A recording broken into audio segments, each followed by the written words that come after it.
لوگوں کو. ایک شخص نے کہا تھا ناظم اجلاس نے, کیونکہ ناظم کی تو مجبوری ہوتی ہے, اگر اس کو دوبارہ جلسے کی تاریخ لینا ہے تو جس کے بارے میں کروڑوں گندگیاں جانتا ہے اس کے سر پر بھی ولایت کا تاج سجا کے اس نے پیش کرنا ہوتا ہے. لیکن مجاہد ملت تو واقعی ویسے تھے. ان کے بارے میں کسی نے کہہ دیا کہ اگر کسی اللہ کے ولی کو دیکھنا ہے تو مجاہد ملت کو دیکھ لو. مجاہد ملت رو پڑے اور روتے ہوئے دو جملے کہے تھے کہ اگر قیامت کے دن حبیب الرحمن کے اعمال کی وجہ سے اللہ اسے جہنم میں بھیجے گا تو میں عرض کروں گا کہ مولا تیرے بندے مجھ سے جو گمان کرتے تھے کم سے کم اس گمان کی لاج رکھ لی جائے. اللہ فرمائے جو لوگ واقعی ایسے تھے ان کو آخرت کی فکر کھائے جا رہی تھی, اور ہمارا حال یہ کہ ہم سوچتے کہ ہم جنت میں نہیں جائیں گے تو کون جائے گا. اللہ کے بندو ابن کثیر روایت لا رہا ہے کہ حضرت سیدنا عیسیٰ علیہ السلام سے اللہ قیامت کے دن ایک سوال پوچھے گا, حساب لینے کے لیے نہیں. اگر آپ دل کے کان سے اتنی بات سن لیں تو میں سمجھوں گا کہ میرا آنا کامیاب ہو گیا, اس لیے کہ میری گفتگو آپ کے, میں کوئی خطیب اگر ہوتا تو شاید آپ کے درمیان بہت کچھ کہتا, لیکن میں صرف اپنے دل کا درد اپنی قوم کے جوانوں کے دلوں پر منتقل کرنے کے لیے آ جاتا ہوں. یہ دکھڑا لے کر بہنوں کی بھی توجہ اور آپ کی بھی توجہ. حساب لینے کے لیے اللہ ان سے سوال نہیں پوچھے گا. عیسائیوں نے ان کو خدا کا بیٹا کہا, ان عیسائیوں کو رسوا کرنے کے لیے اور اس الزام سے حضرت عیسیٰ کو بری کرنے کے لیے اللہ صرف ایک سوال کرے گا, اے عیسیٰ کیا تم نے اپنی قوم سے یہ کہا تھا کہ تم مجھے خدا کا بیٹا بنا لینا, خدا بنا لینا؟ یہ بات تم نے کہی تھی. حساب کے لیے نہیں, الزام کے خاتمے کے لیے, عزت عیسیٰ کو چار چاند لگانے کے لیے, سیدنا عیسیٰ علیہ السلام کی عظمت کو مزید بلند کرنے کے لیے. پتہ ہے نصارہ کو ذلیل و خوار کرنے کے لیے, عیسائیوں کو ذلت اور رسوائی کے دلدل میں غرق کرنے کے لیے خدا خود وحدہ لا شریک فرمائے گا کہ کیا آپ نے یہ کہا تھا کہ مجھے خدا کا بیٹا بنا لینا, مجھے خدا مان لینا؟ یہ سوال جب حضرت عیسیٰ سنیں گے تو حدیث پاک میں آتا ہے کہ ان پر حساب کے لیے نہیں, عظمت کی کے اظہار کے لیے سوال ہوگا. تو حضرت عیسیٰ کے بال بال کھڑے ہو جائیں گے یہ سوال سن کر, اور ہر بال سے اللہ کے خوف کی وجہ سے خون کی پھواریں نکل پڑے گی. ہر بال سے خون کی پھواریں نکلے گی. معصوم عیسیٰ کلمت اللہ روح اللہ کے بدن سے, کنواری بطول مریم کے شکم سے, صرف 3 ساعت میں حضرت مریم نے جس کو جنم دیا. عورتیں 9 مہینے کے بعد بچے کو جنم دیتی ہے, لیکن حضرت عیسیٰ تنہا وہ ہستی ہے جن کو صرف 3 ساعت میں سیدہ مریم نے جنم دیا ہے. اللہ اکبر. غور فرمائے, جس کے تقدس کا قدرت کو یہ خیال ہے کہ اگر مریم کے شکم میں بچہ زیادہ دن ہوگا تو لوگوں کی نظر پڑے گی, تو شکم میں بھی حضرت عیسیٰ پر کسی کی نظر نہ پڑے. صرف 3 ساعت میں وجود عیسیٰ کو ظاہر کیا گیا. اندازہ فرمائے ان سے ایک سوال ہوگا اور بال بال سے خون کی پھواریں نکل پڑے گی. جب معصوم کے بال بال سے خون کی پھواریں نکلے گی تو میری قوم کا وہ جوان جو اس تصور میں بیٹھا ہے جو ہوگا دیکھا جائے گا. جب اس کے بارے میں اللہ پوچھے گا تو نے جوانی کی راتوں میں زنا کیسے کیا تھا, تو اس کی زبان میں طاقت کہاں سے آئے گی اللہ کو جواب دینے کی. جب یہ پوچھا جائے گا کہ تو نرم نرم گدوں پہ لیٹ کر زنا کی فلمیں دیکھتا تھا, کہاں سے لاؤ گے؟ ہیرو ہیروئن سے پیار کرنے والوں کہاں سے لاؤ گے اللہ کی بارگاہ میں؟ جواب دینے کے لیے زبان میں طاقت. قرآن کہتا ہے وَتُكَلِّمُنَا أَيْدِيهِمْ وَتَشْهَدُ أَرْجُلُهُمْ بِمَا كَانُوا يَكْسِبُونَ. یہ چر چر چلنے والی زبان پر قدرت مہر لگا دے گی. سوچو تو صحیح, غور تو کرو. جوانی کے بارے میں پوچھا, کہاں گزار رہے ہو جوانی کو؟ نشے میں, جوے میں, عورتوں پہ پاپ کی نظر ڈالنے میں, زنا کی فلمیں دیکھنے میں. سیدنا سلمان فارسی فرماتے ہیں کہ میں تو یہ سمجھتا ہوں کہ مجھے مارا جائے پھر زندہ کیا جائے، پھر مارا جائے پھر زندہ کیا جائے، پھر مارا جائے پھر زندہ کیا جائے، 3 بار مر کے زندہ ہونے کی تکلیف اٹھانا میرے لیے آسان ہے، لیکن ایک بار کسی کی شرمگاہ دیکھنا میرے لیے مشکل ہے۔ جملے پہ غور کریں، سلمان فارسی کیا فرما رہے ہیں؟ سرکار سلمان فارسی موبائل کی گندگی کو مشکل پاسورڈ سے چھپا کر کے جعلی اور سو کارڈ متقی بننے والوں ذرا تصور تو کرو۔ سیدنا سلمان فارسی کہتے ہیں 3 بار مر کے مجھے زندہ کیا جائے، مار کے زندہ کیا جائے، یہ تکلیف اٹھانا میرے لیے آسان ہے، لیکن ایک بار کسی کی شرمگاہ دیکھنا میرے لیے مشکل ہے۔ کہا کیوں؟ کہا 3 بار مر کر زندہ کیے جانے پہ وہ تکلیف نہیں ہوگی جتنا ایک بار کسی کی شرمگاہ دیکھنے پہ جو عذاب ہوگا نا، وہ عذاب اتنا بڑا ہوگا کہ 3 بار مر کے اٹھانے پر بھی اتنی تکلیف نہیں ہوگی جتنا اس عذاب کو جھیلنے میں تکلیف ہوگی۔ بتاؤ آج میری قوم کے جوان کیا دیکھ رہے ہیں؟ ہم رونا روتے ہیں، ہم کٹ رہے ہیں، ہم پٹ رہے ہیں، ہم لٹ رہے ہیں، تباہ ہو رہے ہیں، برباد ہو رہے ہیں۔ جوان کسی قوم کا سرمایہ ہوتا ہے، کسی قوم کا جب جوان سنورتا ہے اس قوم کو کاٹا نہیں جاتا، پیٹا نہیں جاتا، لوٹا نہیں جاتا۔ جس قوم کا جوان آوارہ، عیاش، مکار اور دین سے دور ہو جائے پھر اس قوم کو صفحہ ہستی سے مٹا دیا جاتا۔ اللہ کے رسول صلی اللہ علیہ وآلہ وسلم ارشاد فرماتے ہیں، آقا نے ارشاد فرمایا ہمارے مذہب میں جوانوں کی حیثیت کیا ہے، اہمیت کیا ہے، اور ہم بھی جوانوں کی قدر کرتے ہیں، بوڑھوں کی بھی بڑی عزت کرتے ہیں، لیکن جوانوں کے بارے میں آقا فرماتے ہیں، آقا نے ارشاد فرمایا صلی اللہ علیہ وآلہ وسلم جوانوں کی قدر کرو، قدر کرو، قدر کرو۔ فرمایا کیوں؟ جوانوں کی قدر اس لیے کرو، آقا فرماتے ہیں کہ جب میں نے مکے میں نبوت کا اعلان کیا تو مکے کے بڈھوں نے میری دعوت کو رد کر دیا، لیکن مکے کے جوانوں نے میری دعوت کو قبول کر لیا۔ جس نے سب سے پہلے دعوت قبول کی وہ 37 سال کا افضل البشر بعد الانبیاء بالتحقیق سیدنا ابو بکر صدیق کی ذات تھی۔ 37 سال کا وہ کڑیل جوان جس نے دعوت قبول کی، وہ 27 سال کا کڑیل جوان سیدنا عمر ابن خطاب تھے، وہ سیدنا عثمان غنی تھے، وہ 10 سال کا جوانی کی طرف بڑھنے والا پوری بے باکی کے ساتھ سید السادات، خاتم الولایت، فاتح خیبر، سید العرب، سیدنا مولائے کائنات علی مرتضی کرم اللہ تعالی وجہ الکریم کی ذات تھی۔ 7 جوان تھے، سعید جوان تھے، طلحہ جوان تھے، زبیر جوان تھے، بلال جوان تھے، صہیب رومی جوان تھے، اللہ اکبر، یہ سب جوان تھے۔ سیدنا سعد ابن ابی وقاص کہتے ہیں حضور پہ آنے والے تیروں کو میں نے اپنے سینے پہ احد میں روکا تھا، اس وقت میری عمر صرف 16 یا 17 سال کی تھی، میرے چہرے پر ابھی داڑھی کے بال بھی نہیں اگے تھے کہ میں نے حضور کے آنے والے تیر کو اپنے سینے پہ روکا تھا۔ میں آپ سے پوچھنا چاہتا ہوں جوانی کو کہاں گزار رہے ہو؟ اللہ پوچھے گا ثم لتسألن یومئذ عن النعیم۔ اگر آوارگی میں گزارو گے جوانی کو، بات سمیٹتا ہوں، طویل نہیں کروں، میرے بعد ایک خطاب اور سننا ہے، ایک خطاب سن چکے ایک اور سننا ہے، لیکن شارٹ کر رہا ہوں، بہت مختصر، ہو سکے تو بہت اختصار سے بات سمیٹ لوں گا، دستار بھی ہونی ہے، اشارہ مجھے ملا ہے کہ دستار بھی ہونی۔ توجہ فرمائیں، اگر جوانی کو گناہ اور پاپ میں گزارا، اللہ رب العزت جو جوانی میں عیاشی اور آوارگی کرتے ہیں ان پر اتنا سخت اور دردناک بڑھاپا مسلط کرتا ہے کہ وہ موت مانگتے تو ان کو موت نہیں آتی، چادروں میں چھپ چھپ کے روتے ہیں۔ جوانی میں جرائم کے گل کھلانے والوں، بڑھاپا بڑا بدترین آتا ہے۔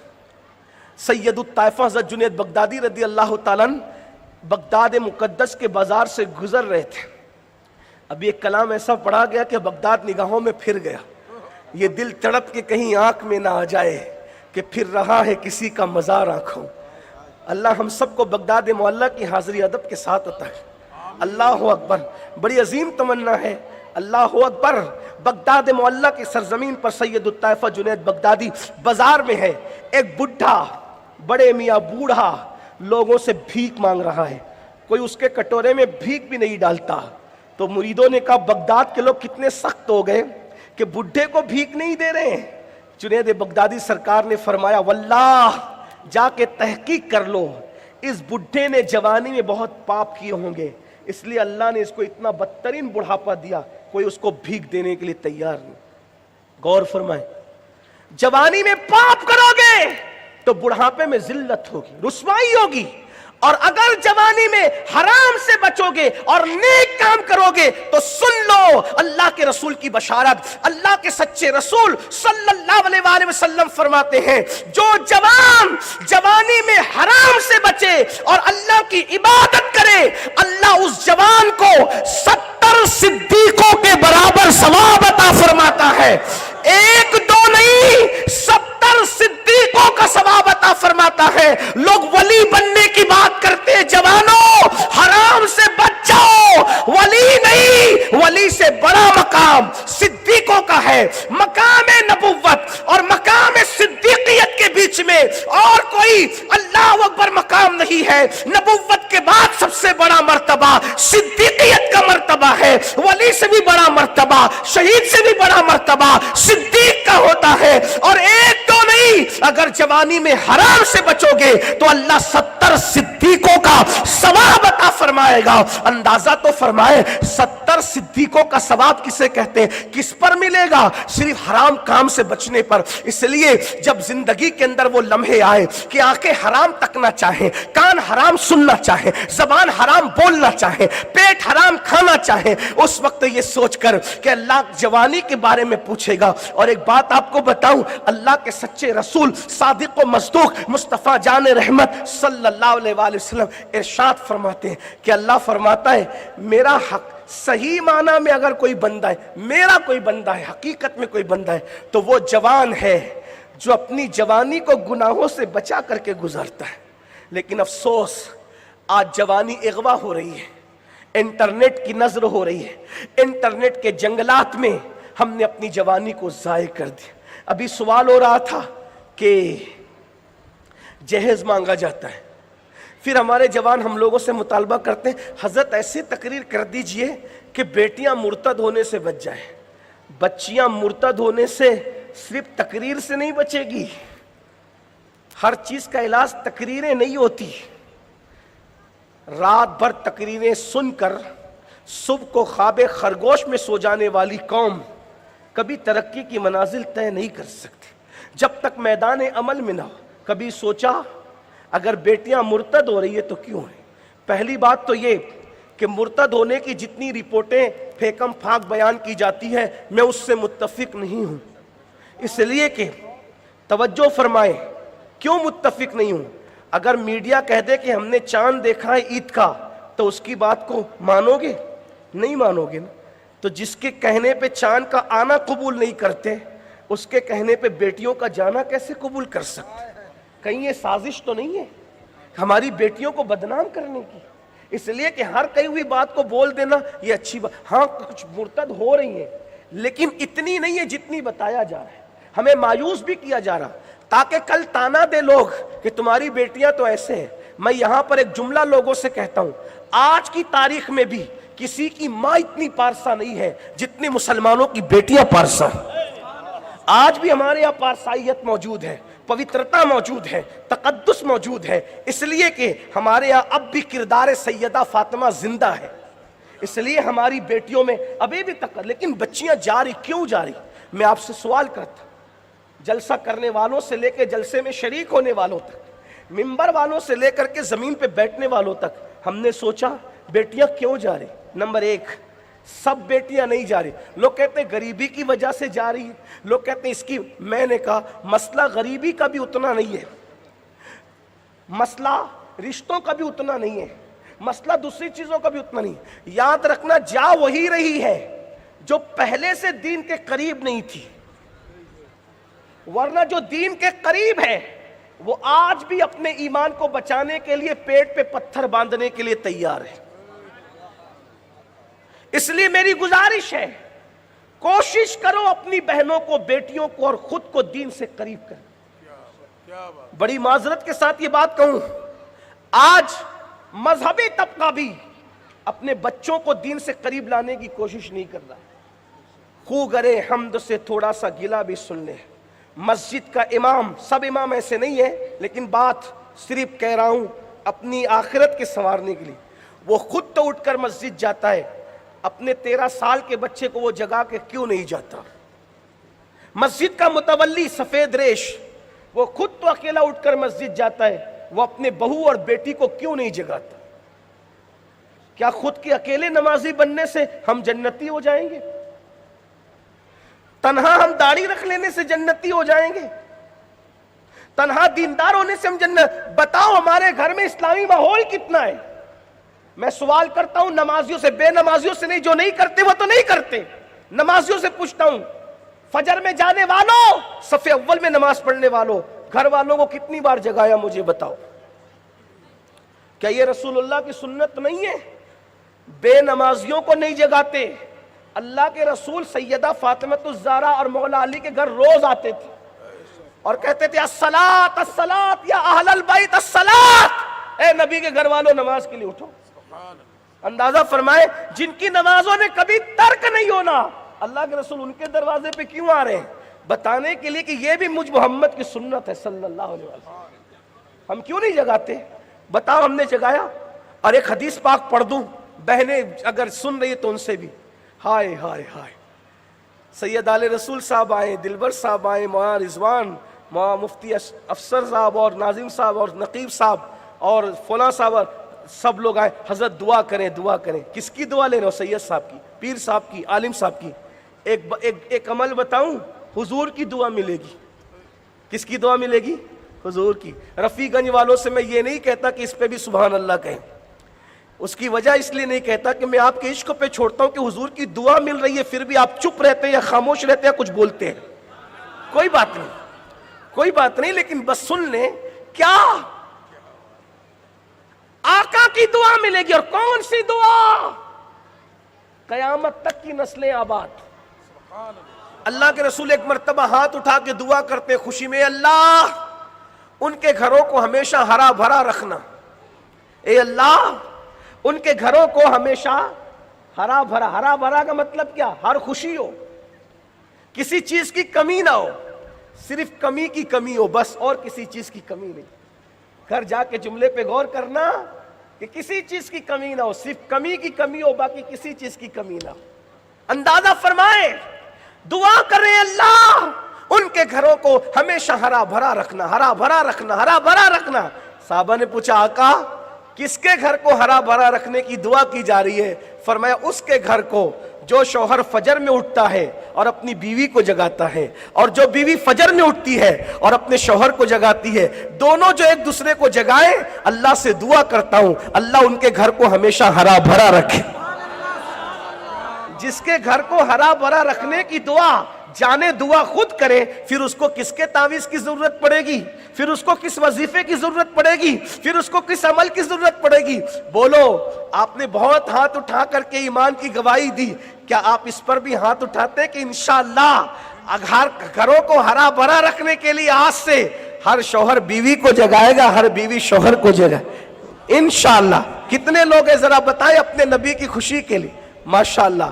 چلیں آپ ہاتھ اٹھا کے رکھیں، ذرا کچھ لوگوں کو نظر بھی تو آئے کہ سنی اس پر بھی ہاتھ اٹھاتا ہے۔ سنی صرف بد مذہب کے بائیکاٹ پہ ہاتھ نہیں اٹھاتا، الحمدللہ بد مذہب کے بائیکاٹ پہ تو ہاتھ اٹھاتا ہے، لیکن بے نمازی پن کے بائیکاٹ پر بھی سنی ہاتھ اٹھا سکتا ہے۔ کتنے لوگ جگائیں گے اپنی بیویوں کو؟ بتاؤ انشاءاللہ، ہاتھ اٹھا کے رکھیں۔ اور جو نہیں اٹھا رہے ان پہ بھی فرض ہے، نماز ان پہ بھی اٹھا کے رکھیں، ذرا اللہ کو گواہ بنائے، فرشتوں کو گواہ بنائے۔ یہ منظر خوبصورت لگے کہ شرفیہ کے دارالعلوم کے جلسے کے موقع پر کتنے بڑے انقلاب کی بات کی گئی ہے۔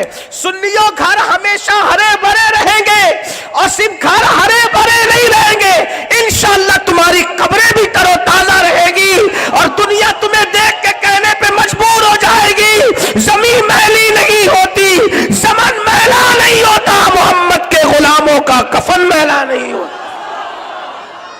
آج ہمیں اپنے گھر میں دینی ماحول، اگر ارتداد کے فتنے کا مقابلہ کرنا ہے، ہر بندہ اپنے گھر میں دینی ماحول قائم کرے۔ میں آپ سے پوچھتا ہوں اور قسم دے کے پوچھتا ہوں، اپنے ضمیر کی عدالت میں کھڑے رہ کر کے بتاؤ، بچہ پیدا ہوتا ہے تو نام رکھنے سے پہلے اس کو ڈاکٹر، ٹیچر، انجینئر، لائر، وکیل، جج سب بنانے کا پلان بنتا ہے، کبھی یہ بھی پلان بنا کہ میں اپنے بیٹے کو پہلے مسلمان بناؤں گا؟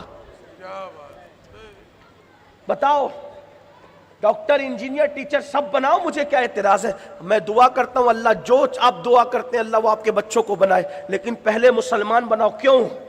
ڈاکٹر کا باپ ہونے میں کوئی فخر کی بات نہیں، اس لیے کہ ڈاکٹر کا باپ کوئی منکر اسلام بھی ہو سکتا ہے۔ ٹیچر کا باپ ہونا ہمارے یہاں مذہبی اعتبار سے، میں کوئی مذاق نہیں اڑا رہا ہوں، ڈگریوں کا بہت اہمیت ہے، ڈگریوں کی، ڈاکٹر ٹیچر سب، لیکن آخرت میں کوئی فخر کی بات نہیں ہے۔ ٹیچر کا باپ ہونا، وکیل کا باپ ہونا، انجینئر کا باپ ہونا، کیا فخر ہے پتہ ہے؟ فخر کیا ہے؟ مومن کا باپ ہونا، یہ فخر کی بات ہے۔ اور یہ فکر کس کی ہے؟ یہ فکر نبوت ہے، فکر نبوت۔ جب حضرت سیدنا عیسیٰ، حضرت یوسف علیہ السلام اپنے بابا حضرت یعقوب سے بچھڑ گئے، جب حضرت یوسف اپنے بابا حضرت یعقوب سے بچھڑ گئے، جب بچھڑے تھے تو بچے تھے، اور جب ملے تو کئی بچوں کے باپ بن چکے تھے، تو جس بیٹے نے غم کی خبر لایا تھا کہ بابا تیرے یوسف کو بھیڑیا کھا گیا، وہی بیٹا خوشی کی خبر لایا، بابا آپ کا یوسف تو زندہ ہے، اور بڑی بات یہ ہے کہ یوسف زندہ ہے مگر بادشاہ ہے، اور پورے مصر کا جلیل القدر بادشاہ ہے، سطوت والا، شان والا، عزت والا بادشاہ ہے۔ تو یعقوب علیہ السلام کو یہ سن کے غصہ آیا، اور غصے میں فرمایا، او یہودا منہ بند کر، یہ کیا بکتا ہے کہ میرا بیٹا یوسف مل گیا اور وہ بادشاہ ہے؟ پہلے یہ بتا کہ وہ مسلمان ہے یا کافر ہو گیا؟ پہلے یہ بتا، پہلے یہ بتا کہ وہ مومن ہے یا نہیں۔ اللہ اکبر۔ پھر یہودا نے کہا بابا مبارک ہو، وہ تو مومن ہے، اور ہم سے اچھا، ہم بھائیوں سے اچھا مومن ہے وہ۔ تب شکر ادا کیا، فرمایا میرے بیٹے بادشاہ کا باپ ہونا آخرت میں کوئی فخر کی بات نہیں ہے، میرا بیٹا مومن ہے یا نہیں مجھے اس کی فکر ہے۔ اللہ اکبر انداز۔ لوگ کہتے ہیں حضرت یوسف کے ملنے کے لیے جناب یعقوب روتے تھے۔ اگر حضرت یوسف سے صرف ملنے کے لیے روتے تھے تو ملنے کے بعد یہ غصہ کیسا؟ ملنے کے بعد یہ غصہ کیسا؟ حضرت یعقوب کے رونے کی وجہ یہ بھی تھی کہ بچہ مجھ سے دور ہو کر میرے مسلک پہ رہے گا کہ میرے مذہب پہ رہے گا کہ، حالانکہ وہ تو نبی تھے۔ یہ تعلیم ہماری تعلیم کے لیے بات ہے۔ اب بتاؤ مسلمانوں، ہم نے اپنی بیٹیوں کو جب جنس پہنانا شروع کیا، اسکرٹ پہنانا شروع کیا، اور بیٹوں کو بچپن میں گود میں لے کر گندی فلمیں دیکھنا شروع کیا، یہ کب مومن رہیں گے؟ کب ایمان پہ رہیں گے؟ کب سنیت پہ رہیں گے؟ جاتے جاتے اتنا عرض کروں، جلسے کا سنی بن جانا اور ہے،